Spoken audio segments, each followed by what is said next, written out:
Hi, everyone. This is America Adapts, the climate change podcast.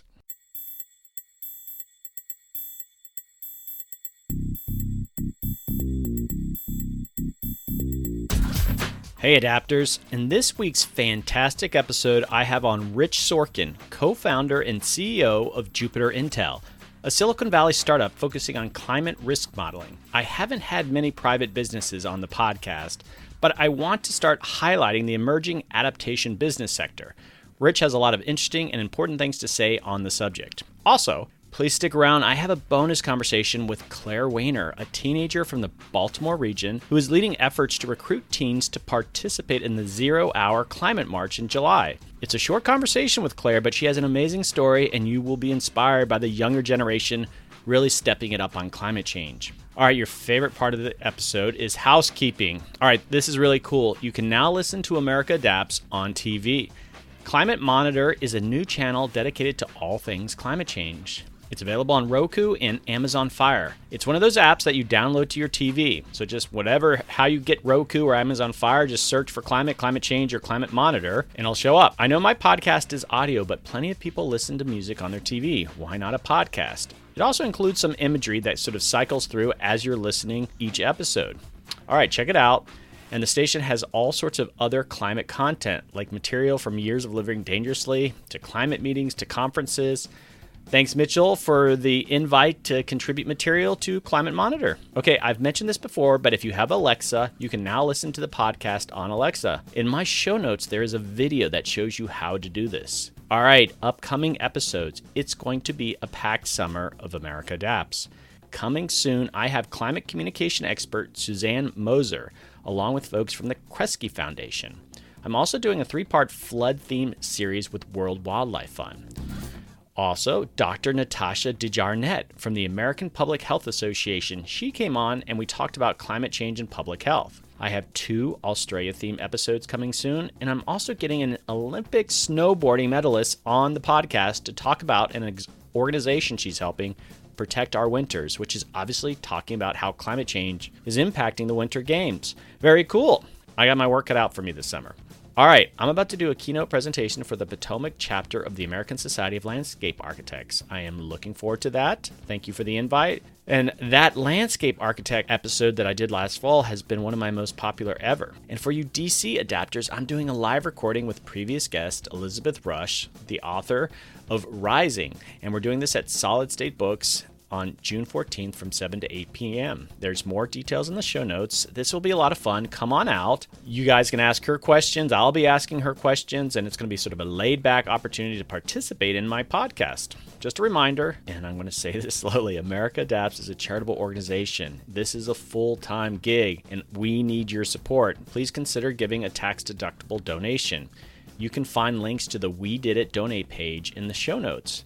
Also, if you're interested in a specific podcast, in sponsoring a specific podcast, or having me speak at a public or corporate event, you'll really enjoy it. I share stories from the podcast, my own experiences in adaptation, and I include plenty of humor in these talks. You can contact me via the website americadapts.org. Okay, let's get started with Rich and Jupiter Intel. And don't forget to stick around for my short conversation with Claire Weiner talking about the 0 Hour Youth Climate March.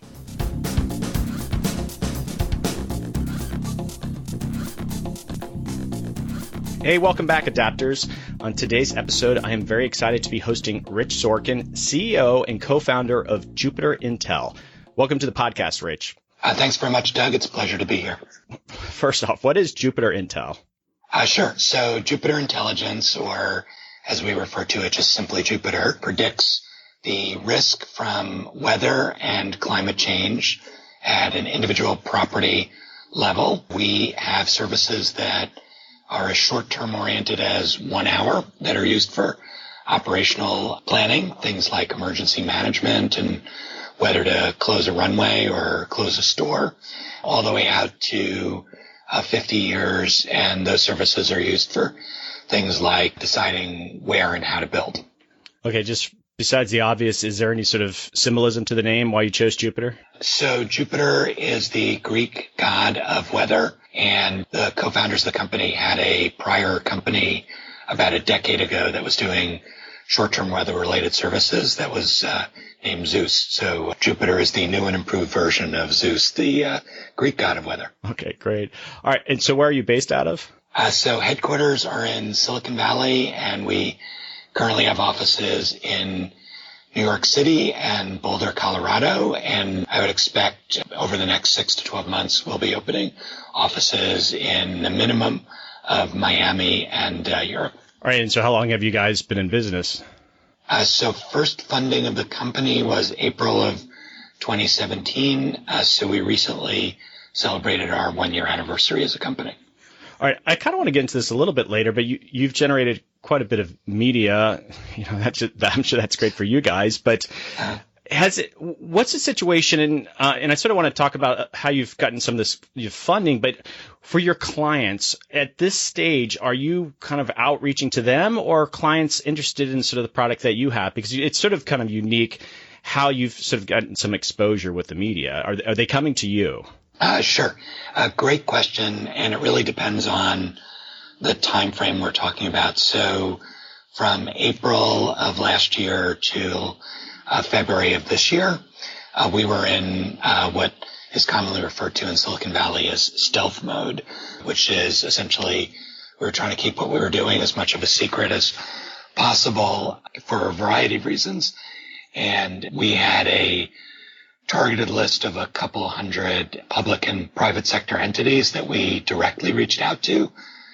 Some were very interested. Not everyone was. Occasionally people would say, well, we don't really think climate change is a real issue. And obviously we crossed them off our list for now. And then in February, we had the first media coverage in the Washington Post, followed by the New York Times in March.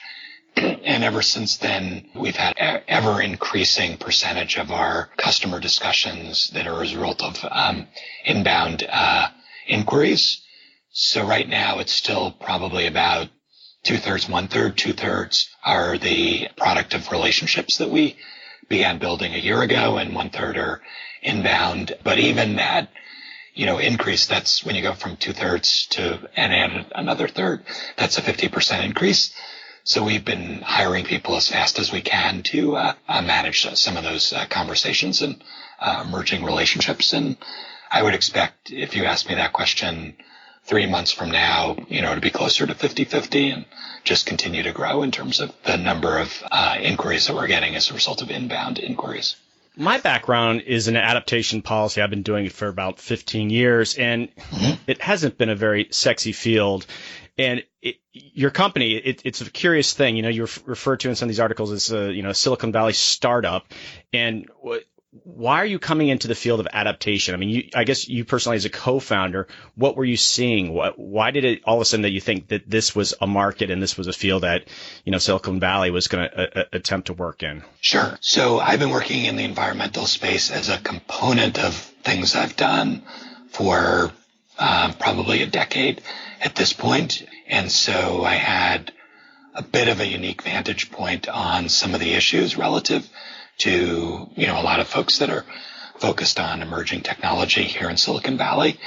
And we had a pretty deep background in atmospheric science, just from prior work that my co-founders and I have done, and, in many cases together in prior companies.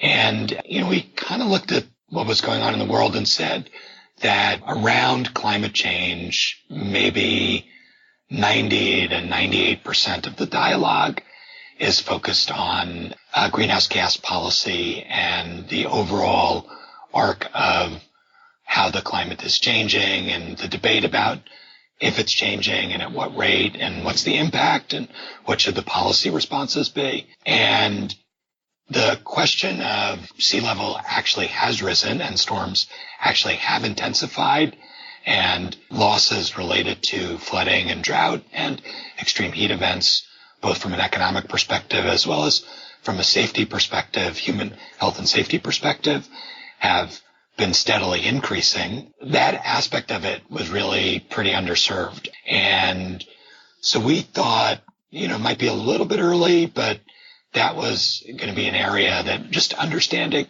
those practical real world consequences of the fact that the atmosphere has already changed and the risks have already increased and are continuing to increase, that understanding that was, fertile ground. And even if we were a little early in that area, there's huge advantages to being an early mover if you're sufficiently well capitalized to last that period where we're educating the market. And so, that was kind of the driving insight for what we're doing.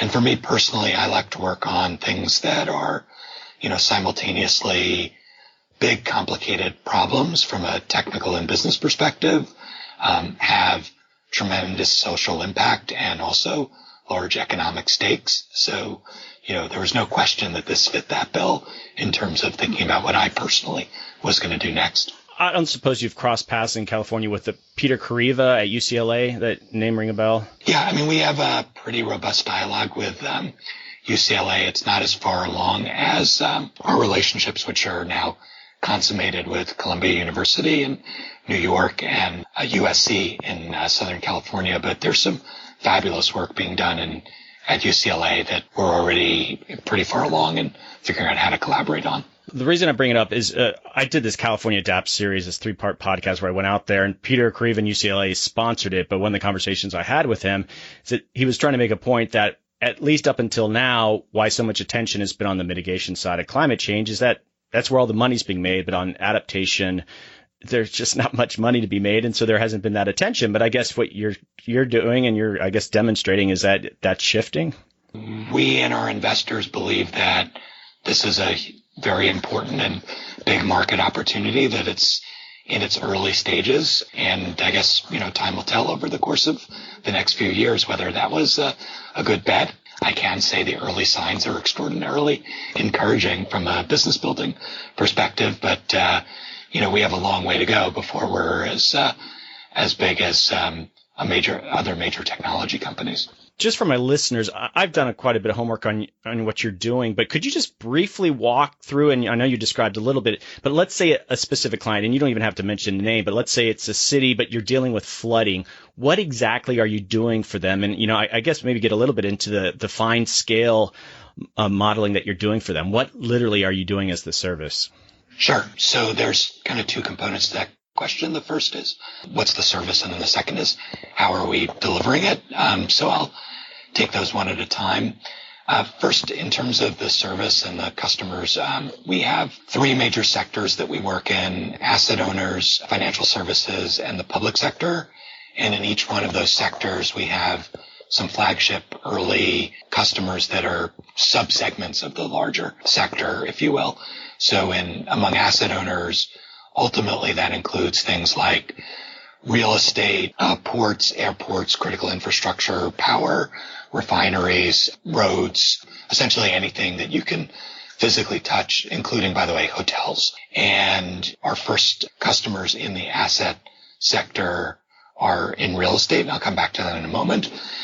In financial services, that's a pretty broad spectrum of entities, including insurance and all the sectors of insurance, hedge funds that are investors, asset owners in general, everything from big sovereign wealth funds that have $1 trillion of assets of capital to invest to smaller investor entities, and even bond rating agencies like Moody's and S&P. And then in the public sector, that's essentially big cities, or could be small cities, but cities in general, starting with big cities, states and national governments, and various different parts of national governments.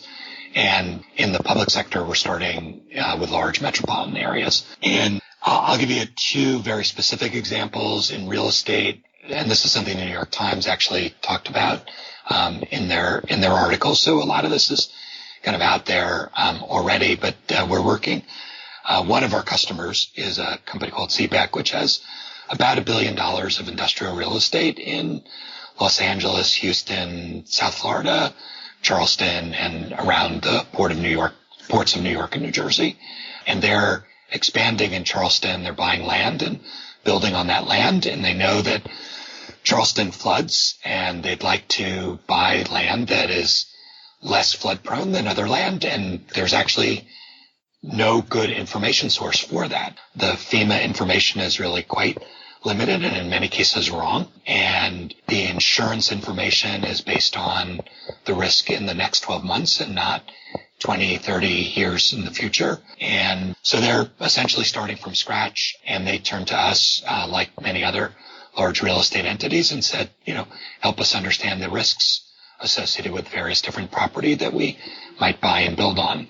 In other cases, we're working with real estate owners that already own property and want to understand kind of what risk exposure they have in each different asset in their portfolio.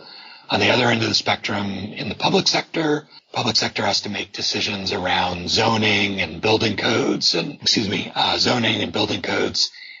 investments in infrastructure related to drainage. And that's an ongoing process. And that's hundreds of millions of dollars a year that are getting spent on infrastructure every year in every big city in the country, and even more after events like Hurricane Sandy and Hurricane Harvey and Hurricane Irma, when there's a influx of federal funding, and they want to have the best information possible around the understanding these risks so that they can make good decisions to support the health, safety, and economic well-being of their cities. Okay, and so in that New York Times article, I'm just curious what your reaction to the overall article was, because you had mentioned theyve was interested in participating in this pilot project, but one of the lines from the article is, although Jupiter's forecasting skill remains unproven.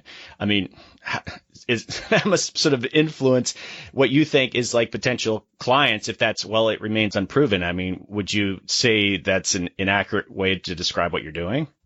Yeah, I look at this a little bit differently. The New York Times wrote an article about what we're doing and why it's important when we were 10 months old and had just launched a service.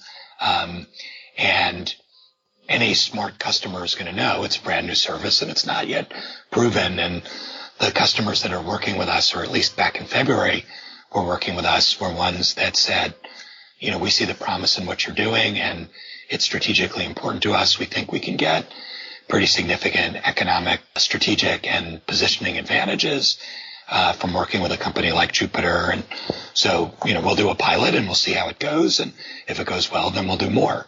And to expect anything more than that in a 10-month-old company, I think would be, quite arrogant. We thought that comment in the Times article, and, that was 3 months ago. So roughly 25% of the company's history at this point was a fair comment at the time. Since then, we've deployed our pilots. They're up and running. Customers have experience with them.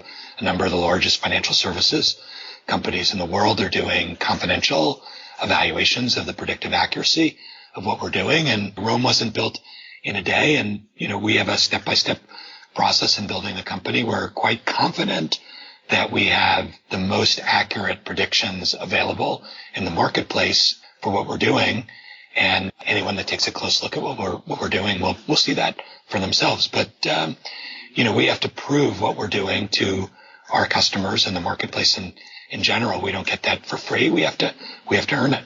I mean, I think your company is a sign that the field of adaptation is maturing, and I think it's still early days. And yet, I don't think a lot of people understand what it means to just deal with risk. I know that companies are trying to think about this, and I guess I'm trying to visualize too that, let's say, a client, would you help them ultimately decide to even locate a facility? And could you tell them that the risk of floods, are you talking percentages? Are you saying that this is likely to get flooded? Does it come down to that sort of decision making that a company would have access to when they're working with you? Sure. So that's a great question. There's sort of two pieces to the question. One is, how do we communicate the risk and in what form? And then the second is, what role do we play in the overall adaptation value chain? So let me take those two separately. With regard to how we communicate the risk, it really depends on the customer. And I'll give you kind of two ends of the spectrum. So one end of the spectrum is a customer that says, look, we're buying real estate, and there are a lot of different factors that go into the site selection decision. One is proximity to transportation infrastructure. Another is proximity to the tenants and where they want to be. And, yet another is the risk of flooding. We understand that the risk of flooding is only one factor. And quite frankly, it may make economic sense for someone to say, look, the economic drivers for this decision are so compelling that we're going to tolerate a higher risk. We'll just offset that risk by making greater adaptation investments in, the design of the building or seawalls or drainage infrastructure than we might otherwise have done. And that's their decision. They're the closest to their business on that. And so, in that particular case, they might just say, tell us based on criteria we've given you, whether something is high risk, medium risk, or low risk, and then we'll take it from here. And if it's high risk and we decide that we're going to buy that property, we might come back and, interrogate it more deeply or have you work with our architecture, engineering, and construction firm to, as an input into the design parameters, given that we know that it's high risk. At the other end of the spectrum, if it's an insurance company, they literally want to understand every single nuance of every single component of our modeling chain and how we are calculating uncertainty and error bands and the distribution of risk and, kind of everything that goes into it, because their economics are fundamentally based on that risk calculation. It's not an input into the totality of their business. It is their business. And, in the case of a large reinsurance company, ultimately over time, we're talking about $1 trillion of assets that are exposed to these risks. And so, we have very different types of customer engagement around these issues, depending on whether what we're doing is one of several inputs or the input for the customer's business. And then also their risk tolerance. So some people say, you can't predict the climate 50 years out. Why try? And certainly the level of uncertainty 50 years out is much greater than 10 years out. And then the question is, well, does Jupiter's customer have to make a 50-year time horizon decision, regardless of whether regardless of the level of uncertainty associated with that decision? If you're an insurance company and you have a 1-year time horizon, you don't really need to know. If you're a property company and you have a 30-year hold company, you might not really care so much about 50 years. But if you're designing an airport infrastructure improvement, or you're creating zoning decisions and building codes, 50 years out is actually quite material in terms of the time horizon for those issues. And, even if there's a large amount of uncertainty, understanding what the range of possible outcomes is as best you can, and understanding how much uncertainty is associated with that range of outcomes is critically important. So, we do different things with different customers. So we predict risk related to weather and climate change. And I think, as I shared with you at the outset, flooding is the first of the perils that we're addressing. We also are in pilot on our extreme heat service, and we'll have a wildfire service launching in California in roughly the next 6 to 9 months. And we'll address drought and water security and resource extraction and transportation lanes and supply chain disruption and national security related applications all over time. Obviously, we can't do all of that in the first 12 months of the company. But within that context, we essentially are building a cloud-based reusable modeling infrastructure. So the same kinds of innovations that have seen tens of billions of dollars of investment in cloud infrastructure and machine learning at places like Google and Microsoft and Facebook, we're leveraging that technology infrastructure. And similarly, the federal government and national governments worldwide have invested tens, if not hundreds of billions of dollars in modeling and observational systems like the GOES satellite infrastructure or the USGS tidal monitoring, tidal and river monitoring system where the sensors actually literally sit in the water. And we're leveraging a lot of that infrastructure as well. So, all told, there's over $100 billion of investment by companies like Google, Microsoft, NOAA, and various aspects of the European community that we essentially are leveraging in building services on top of that technology, science, and observational network. So it's quite a fortunate position to be in. And the models that we run are essentially picked by our team of the world's best atmospheric scientists in both short-term weather and long-term climate prediction, as well as our hydroscience team, which we believe is also one of the world's best teams on the planet. Sorry to be redundant. So one of the best teams on the planet. And we essentially have a end-to-end modeling chain that includes the future state of the climate based on the roughly dozen or so global climate models, the short-term weather predictions, primarily from the European Community Medium Range Weather Forecast and the U.S.'s National Weather Service, hydrology engineering models, fire prediction engineering models, and risk models, and data APIs and mapping visualization that look a lot like Google Maps. And again, the core technology for internet-based mapping is essentially open source these days. A lot of what we did in the first year was select the core science and technology components and be the first in the world to integrate that together in an interdisciplinary way. And then once that infrastructure has been built, we now are in a position to collaborate with research partners on models that are still actually in development at the university level and, continue to do our own innovation and experimentation on what adds the greatest information, quality, and certainty to the existing service that's now already built. Okay, so I want you to think about a hypothetical, and I'm sure as a CEO of a for-profit company, it's not necessarily what you want to do, but some of the clients, you talk about low, medium, high risk, and let's say you're a mature company, you've been around 5, 10, 15 years, and I know you're starting to work in Florida, and I'm from Florida and did a lot of climate work down there, and I can see even with companies or city governments working with you, they're going to make a lot of short to mid-term decisions. Even if they're working with you, what if your company, you find 10 years from now that a large percentage of your clients are basically making high risk decisions? You're there to inform them with this information that you're providing. But I mean, I sense that your company, even though you're for profit, there's a sort of a broader public good that you're hoping to accomplish. You're helping society adapt to climate change.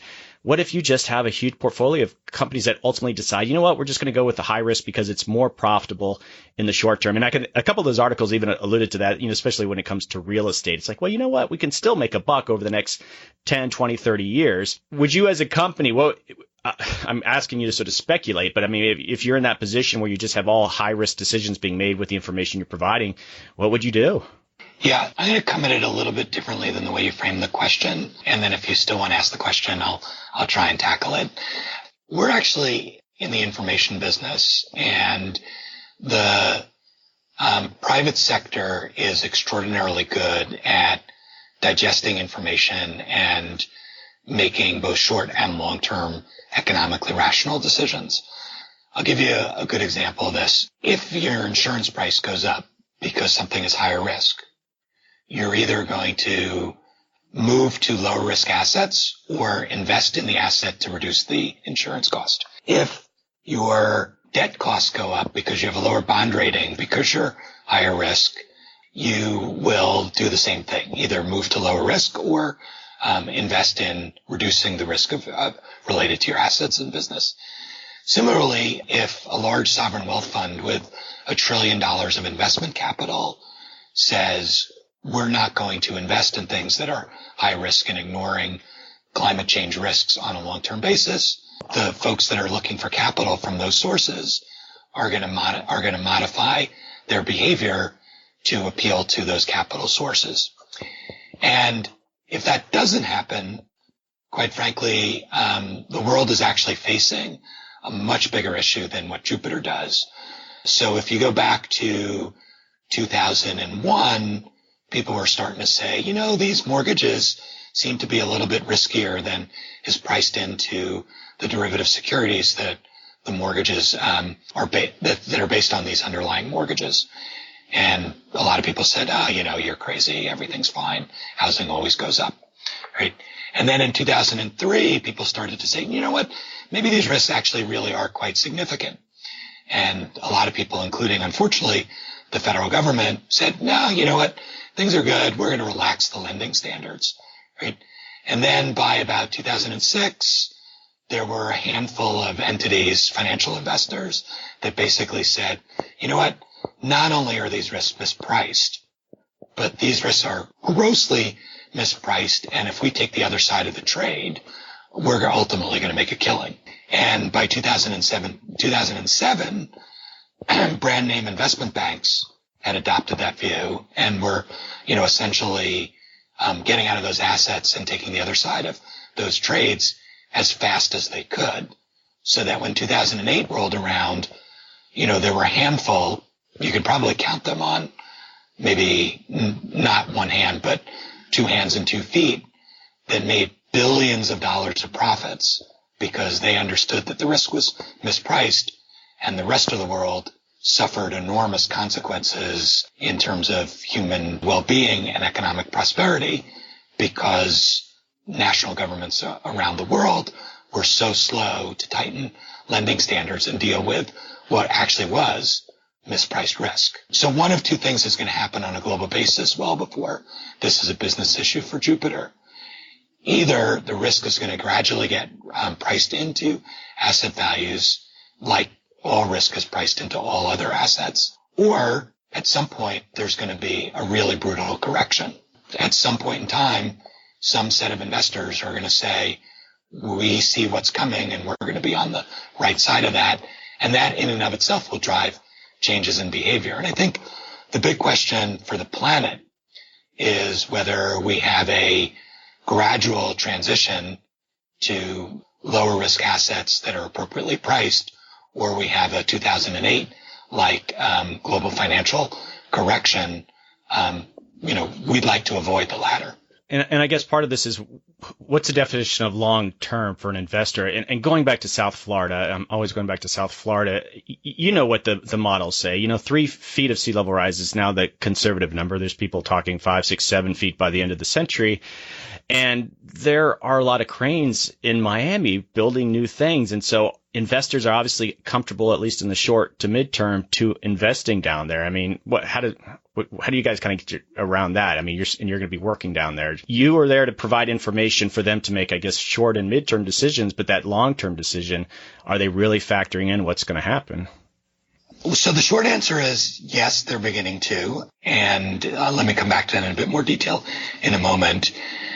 I think there's a higher level question on Florida, which is Florida as one of the largest economies in the world, right? So if Florida were its own country, it would be certainly in the top 20 of the largest economies in the world, is not going away. And the overall volume of assets and economic activity in Florida is gigantic and could easily support prudent risk management in terms of resilience investments and some shifting of the location of some assets that may ultimately be required. If they wait too long, then it looks a lot like the global financial crisis.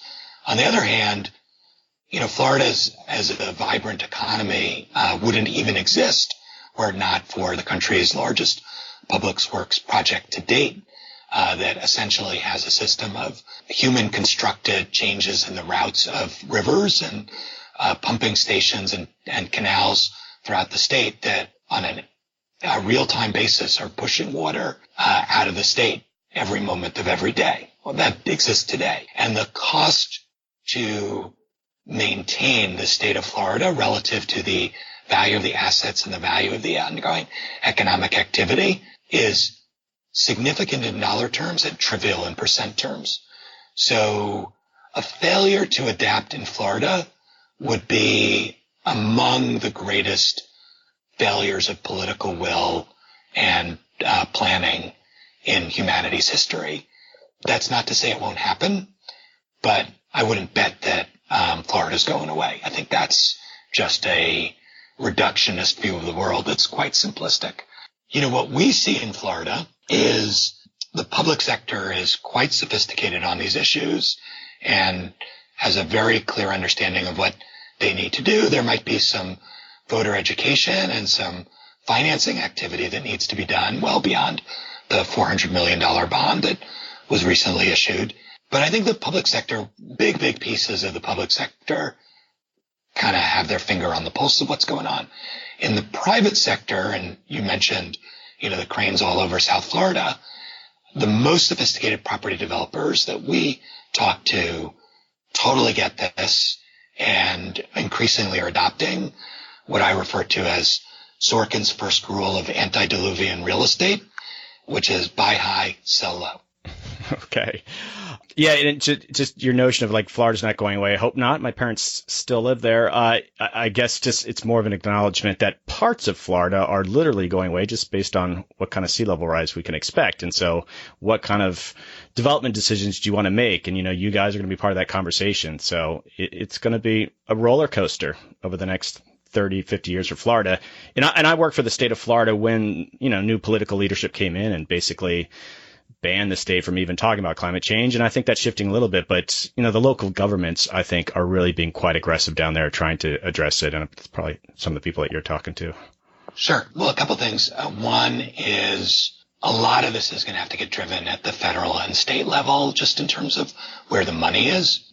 I think Jeb Bush, when he was governor, had one of the best insurance reform programs in the country, if not the world. On the other hand, people do stupid things. They say stupid things and they do stupid things. And generally, investors prefer to put their capital in places where the stewards are sensible and prudent. And, at the moment, that's a challenge in certain states. Well, yeah, and no matter what the politics of Florida are, it's just like you said, it's too profitable. No one wants to stay away from it. It's people are moving there still, and yeah, it's growing.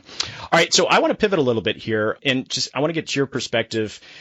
I'm not quite sure how long you feel like you individually, and I know your company's quite new, have been part of the adaptation universe. And it's actually an emerging field. I think some people think it's been around longer than it really has.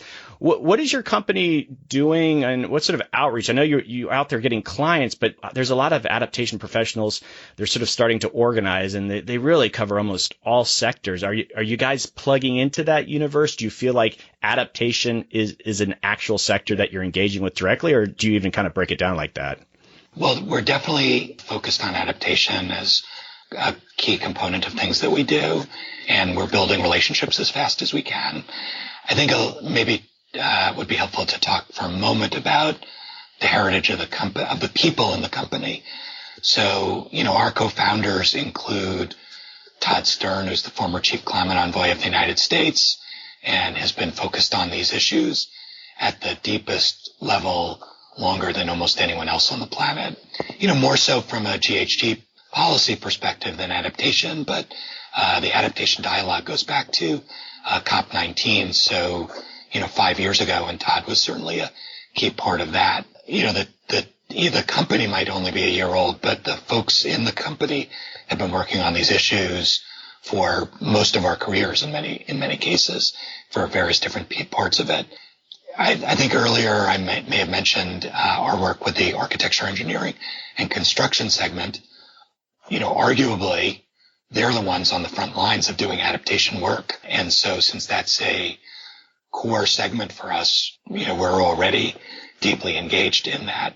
We also are evaluating projects that deal with the impact of saltwater intrusion into freshwater, both natural freshwater as well as adaptation projects that are freshwater based. Obviously, the Everglades is one of the biggest examples of that on the planet. You know it very well from your past experience, but there are much smaller instances of that are already, multi-$100 million projects, environmental mitigation, that are now looking at tens of millions of dollars, if not hundreds of millions of dollars of rework because, storm surge intensification and sea level rise were not factored into the original design parameters.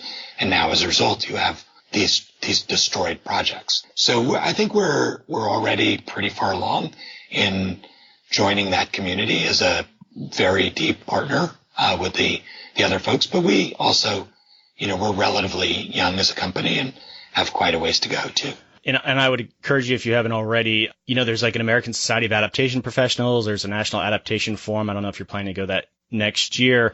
And it doesn't sound like you're lacking for customers at the moment, but I remember just my days and the people I sort of interact with is that even mid-level people like the adaptation person within a city agency or something, they do the work that you're doing here, but part of it is convincing their superiors to explain what you're doing and to justify it. And yeah, in any way, independent of its business for you, that you can sort of encourage that, because a lot of those people struggle because, a lot of people in leadership positions don't quite get what you're doing and the value of it. And I'm sure it's self-serving that you try to convince more of them, but it is important that the corporate side of things, is helping those mid-level people to kind of make those arguments.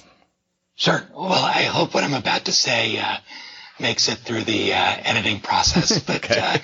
Anyone listening to this podcast that wants more information on Jupiter can go to our website, jupiterintel.com. And if you want to contact us directly, our email address is info@jupiterintel.com. And we'd be delighted to talk to anyone who would like to collaborate, partner, or work with us as a customer. So appreciate the opportunity to spread the word. And we'll certainly take a look at any and all conferences. We're, at the moment, we're still under 40 people. So there's only so many different events that we can go to, but we'll try to get to both the ones you recommended. Yeah, just the National Adaptation Forum, at least nationally, there's an adaptations features event going on in South Africa, and that's sort of the big global one. But the Adaptation Forum, they're growing. It's like, I think it'll be their fourth version, and you started off with the natural resource folks, but now they've expanded to the built environment, and having a booth there and just explaining what you do. I'm not here to push your business specifically. I just think in general, what you're trying to do is it's demonstrating that the field of adaptation is maturing. And so I think that's a good thing.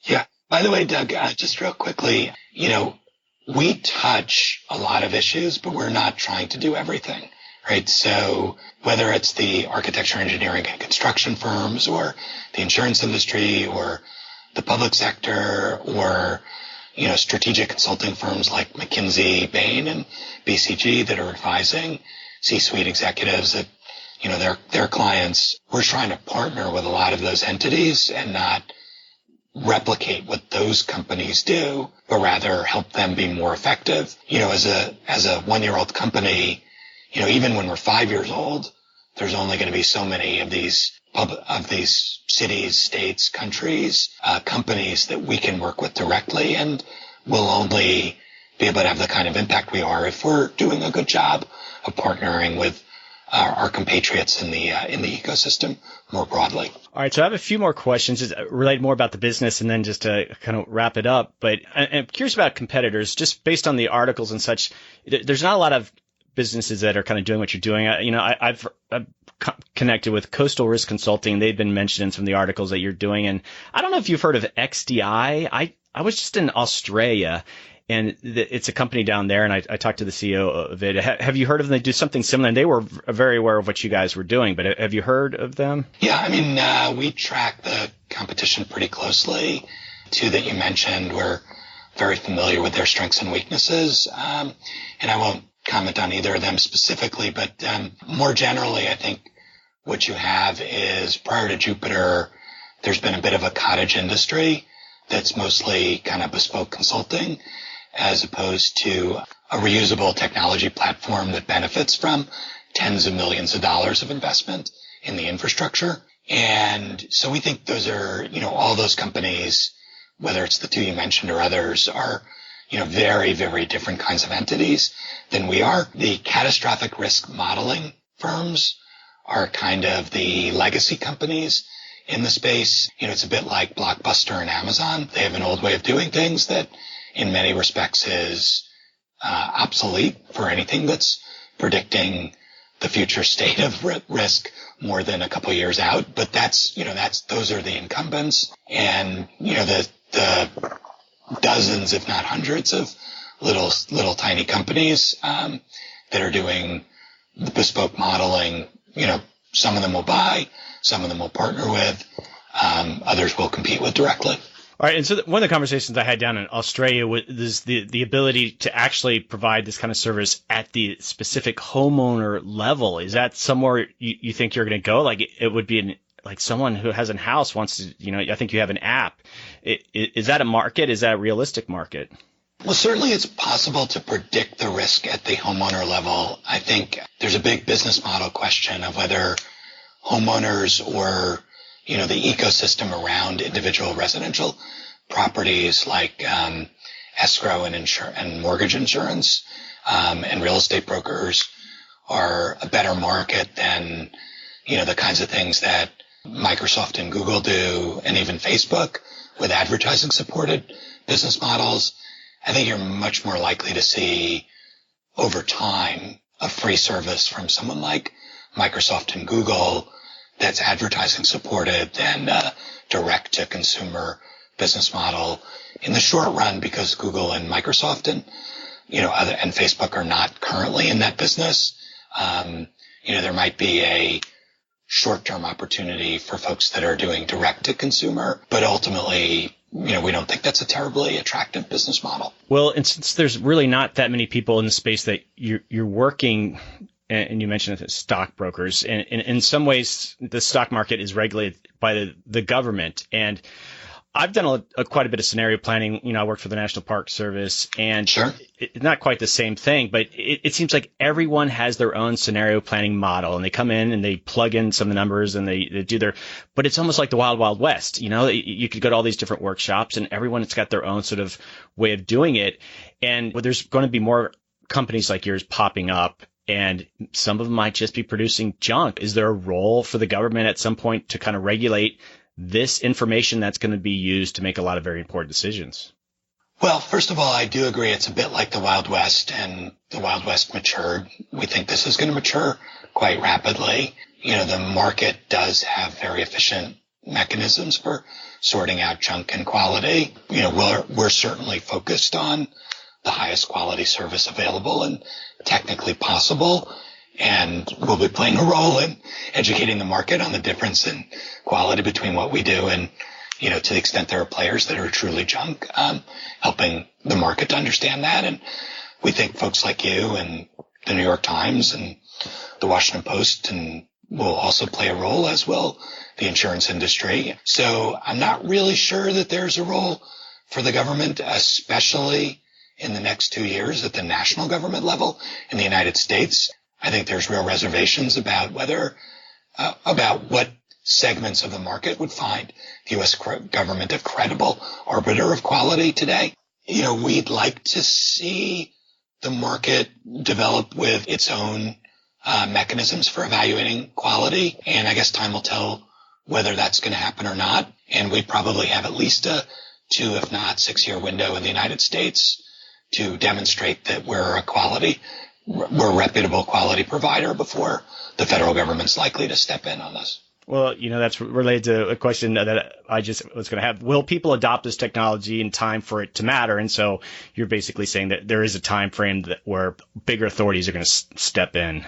Well, I don't think that's inevitable. I think there's a time frame in which national governments will decide if they need to step in or not. And, different societies around the planet have different views of the role of their national governments in these kinds of issues. And even on a year-to-year basis, some of those views generically, regardless of this particular issue, tend to evolve. So I think the challenge is on us to do a good enough job that that kind of regulation is not necessary, and we think we're up to that task. But I think there's a bigger question of, at what point in time does it become too late for our customers to adapt?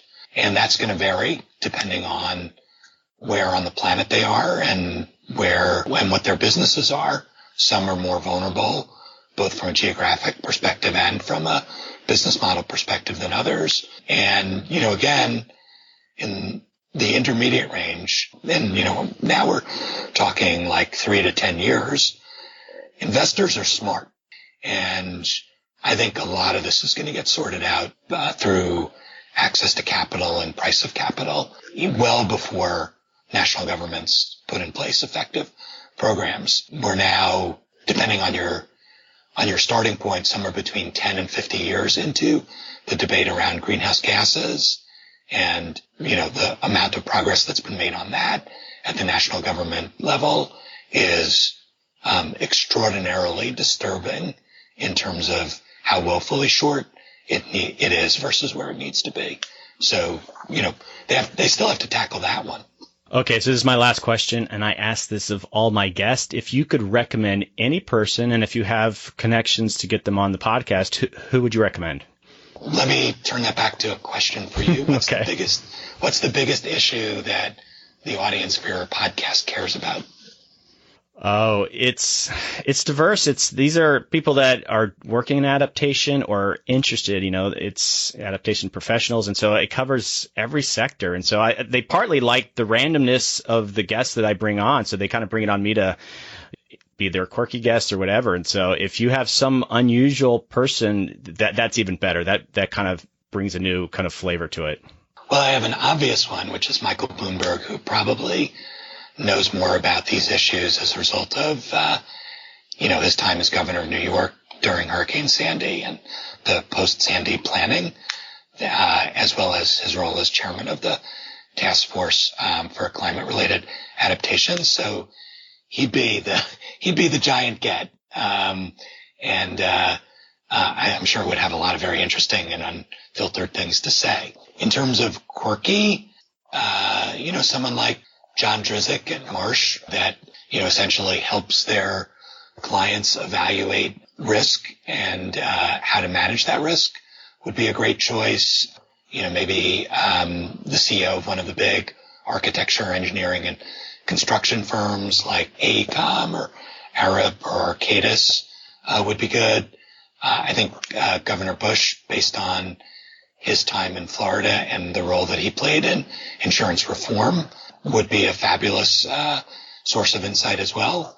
And then, one of our co-founders, Todd Stern, who's been part of the national climate dialogue for, decades, would be a great guest as well. All great names. And if you had any in with Bloomberg, that'd be great. I'd love to get him on. I mean, I've had some pretty big names on, but Bloomberg, I'm sure he's got probably a wall to get through. I don't suppose you have any links to Schwarzenegger, who's in your neck of the woods. He's just been amazing on it. He's just really ramped it up in the last couple of years. Yeah, I think former Governor Schwarzenegger is certainly a good choice. You might be equally or better well served with current governors. So Governor Brown's been a leader on this issue. We're actively engaged in the California Climate Summit in September. Governor Cuomo is really focused on this issue as well. And even the new governor in New Jersey, Governor Murphy, I think has excellent perspective on this. And we're happy to make introductions to the staff of any one of those three governors, as well as folks very close to former Mayor Bloomberg as well. And, one of our full-time employees, one of our advisors were both in the Bloomberg administration. So we I think, can help you there. Former Governor Schwarzenegger might take a little bit of digging on my part. And we also can help you with an introduction to former Governor Bush. Well, that'd be fabulous. Excellent. Thank you so much. This has been very enlightening for me, as I really haven't had a lot of private sector folks on the podcast because I obviously don't want it to be an infomercial, and I don't think we did that. I think what you're doing is very exciting, but at the same time, there are a lot of questions, and I think you walked us through a lot of that. So I appreciate you coming on. Well, it's really been a pleasure to be here. Doug, you've been a pioneer in this area for a long time, and it was a delight chatting with you, and hopefully we can view this as the beginning of an ongoing dialogue. Awesome. Excellent. Okay, I hope you enjoyed my talk with Rich. Please stick around and get inspired by Claire Weiner and the 0 Hour Climate March. Hey, Adapters. I have a very special guest on today, Claire Weiner. Hey, Claire, welcome to the podcast. Hi, Doug. Thank you for having me on. Okay, Claire, you are somewhat of an unusual guest. I've had a couple teenagers on in the past, but could you give us a little bit of background on yourself? Yeah, I am a 17-year-old high school senior, so in 12th grade, from Baltimore, Maryland. And this summer, I am doing some organizing work with the 0 Hour Youth Climate March happening on Saturday, July 21st in D.C. Okay, before we jump into that. Sorry. No, that's if you want me to, I will prompt you. That's fine. Okay. Okay. And I'm probably going to keep all this in too because it's fun. I want to start off though. Is there anything very special about today? About today? Yeah. Oh, yeah. I mean, today is my high school prom. Yeah. Right. I think that's fantastic. Right. It's been so long. I'm ancient. But when you told me that we're going to record on the day you were having a prom, I'm like, we could do this some other time, but you insisted. So I appreciate you making the time, but I guess it really doesn't take that much time to prep for prom. So. Yeah. I mean, I'm not the sort of person who would prep a lot. And it's also not the morning after prom, which is probably when I would be sleeping in, right? Touche. But this morning I'm fine. So. All right. Very exciting. Okay. So a little bit of history here. You are a listener to America Adapts, and you've reached out to me to talk about this 0 Hour. Tell me a little bit about that history. I started listening to America Adapts about a year ago when I first got my license. I started driving and realized how boring it was, just how mind-numbing it would be to just sit in the car and not listen to anything. But I also found that the radio wasn't talking about the issues that I found most pertinent in my life, which was, climate change, adaptation, and environmental justice issues. So I searched around on Apple Podcasts, and there really weren't that many podcasts dealing with climate change except for yours. And so I was thrilled when I found America Adapts, and since then, I've been an avid listener, and I love connecting, especially to the adaptation that you cover, because before listening to America Adapts, I really didn't know how adaptation fit into the whole climate change spectrum. So I've learned a lot from you, and thank you. Well, no, thank you. And this is completely self-serving, but I just love hearing that a teenager was bored and started listening to America Adapts. That's golden for me. So I certainly do appreciate it. And I am very, I guess, happy to hear that you learned something about adaptation because, I think what the point with the podcast is that appeals to a wide range of listeners. But I think the most important thing about you reaching out is what you're doing with 0 Hour. I wanted you to come on. I like to encourage folks out there to get involved with a bit of activism, and the fact that a 17-year-old is taking such a leadership role in this. Give us some more detail, and I know an event's coming up, and here's your chance to plug it. Yeah. 0 Hour was founded by a 16-year-old from Seattle, Jamie Margolin. And the whole idea behind 0 Hour is that we can't just keep talking about climate change in a bubble. We need to start connecting it to the tangible effects that it is going to have on regular, everyday people, especially youth, because we are the next generation and we will be around for the longest dealing with the effects. With all that in mind, 0 Hour is launching with its first major event, which is a youth-led climate march in Washington, D.C., with sister marches around the world on Saturday, July 21st. It's kind of a good time for us students because we're out of school, we're looking for something to do over the summer, and we're going to pair that march with a youth lobby day on Capitol Hill on July 19th and a youth art build day on July 20th, so the 2 days beforehand. And we want to come away from this march really just increasing the awareness about climate justice. You looking at previous youth-led marches, especially March for Our Lives, right? And the success that they have had with just increasing the conversation. And we feel that as long as we are increasing this conversation about climate justice, as well as advocating for policy, we can really start to see changes occur on a national scale. Well, that's so fantastic. I'm so impressed that someone at your age is getting so involved because these things aren't easy to do. And so the average listener, they're going to hear this and, podcasts have a long shelf life. If they're done the right way. And so that date for the march is actually going to come and go. Hopefully people are going to listen to this and they're going to take advantage, and maybe they encourage their teenage children to get involved. But what are some of the other things? Let's say someone's listening to this podcast in September or October. What other things would you encourage them to do? Are there resources that they could go to continue what you're trying to do here with Zero Hour? I think that Zero Hour is really going to try to build up the website and the social media sites that they have. So the website link is thisiszerohour.org. And I think that we're going to try to build up these platforms to have resources for youth to bring back to their local communities.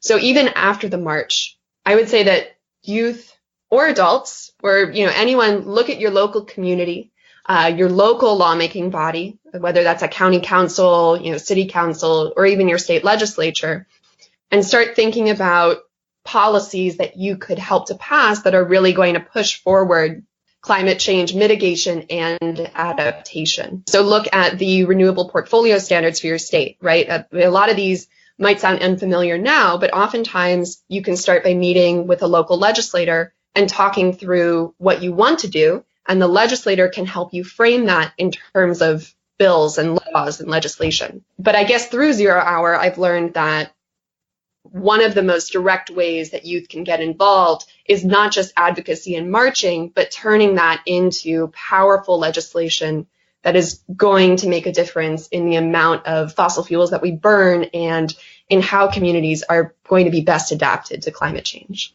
All right. So this is about creating a movement. So I get it.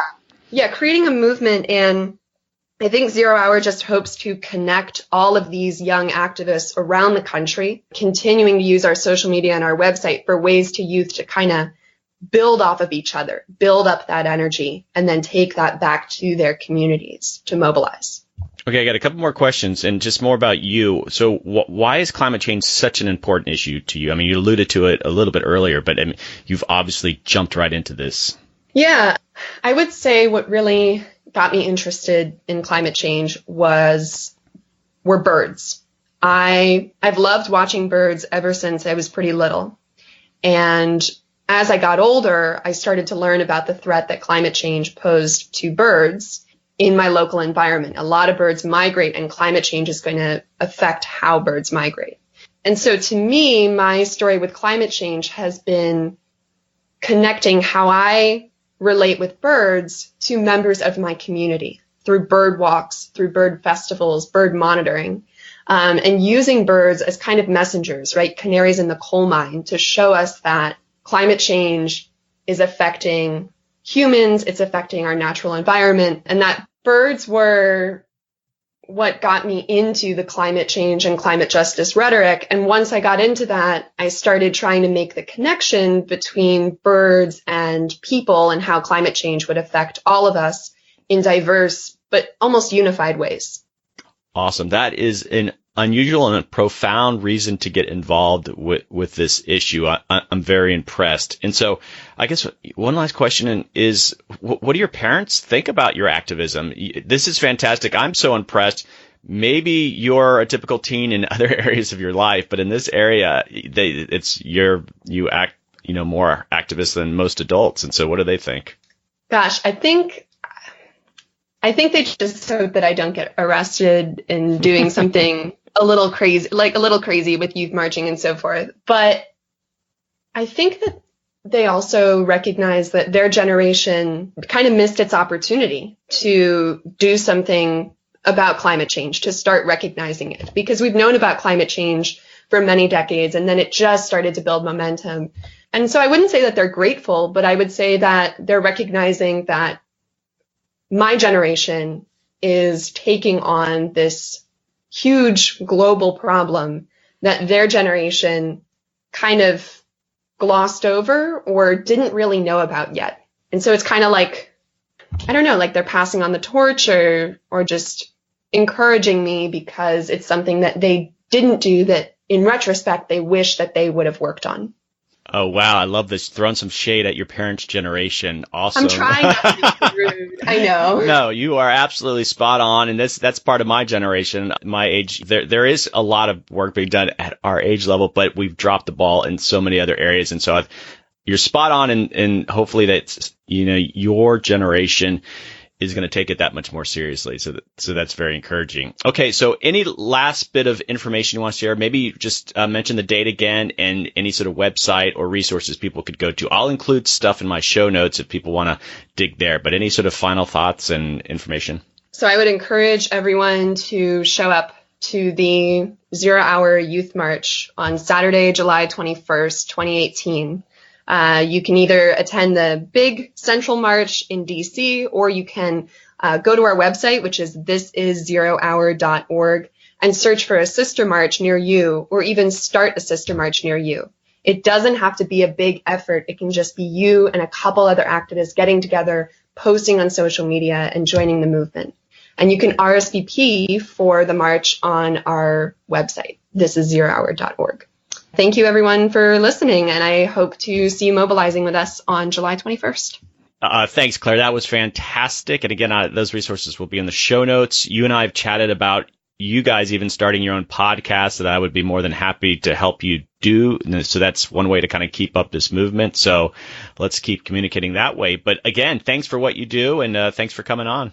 Yeah, thanks so much. And I will stay in touch about the podcast idea. I've heard of another group that might be doing it, so I want to try to partner with them, but we'll see. I really want to make it work. So thank you. Okay, adapters, that is a wrap. Thanks to Rich Sorkin for coming on the podcast. I think it's an exciting development that Silicon Valley is setting their gaze on climate adaptation. Will there be a Google or Amazon that emerges from the adaptation landscape that profits from the field? That remains to be seen. Also, thanks to Claire. Good luck with 0 Hour, and keep up the great work that you are doing. I'm still tickled of her quote. She was bored and she found America Adapts. She's a teenager. I love that. My generation is counting on your generation to take it up a notch. Some final housekeeping. Don't forget to join the Facebook page and the Facebook community group. The group is private, but search for America Adapts and ask to join, and I will approve you right away. It's a chance to hear some insider info on the podcast and see what other listeners are sharing on the Facebook wall. There have been some great conversations in that group. Okay, I love hearing from you. Please write me. Every week, it's some random person, and it's the highlight of my week. I love hearing from you. I hear from people from all over the world. If you have something to say, an idea for a guest, or if you're doing something really cool, just email me. I'm at americadapts@gmail.com. Okay, check out the website at americadapts.org. And all this information is in the show notes, especially that link to the donate page. Okay, adapters, keep up the great work. I'll see you next time.